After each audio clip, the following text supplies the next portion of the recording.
іштегі ғашықтың жарасы бітпейді іштегі ғашықтың жарасы.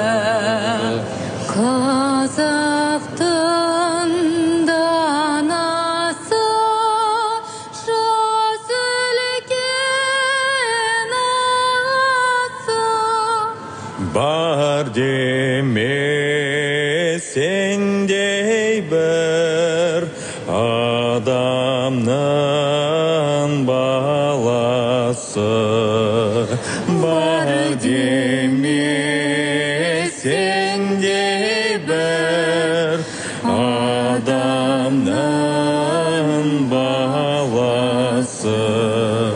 Жылайын, жырлайын, ағызып көз майын.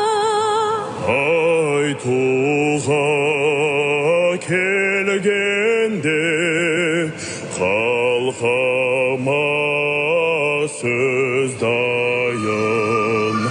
Айтуға келгенде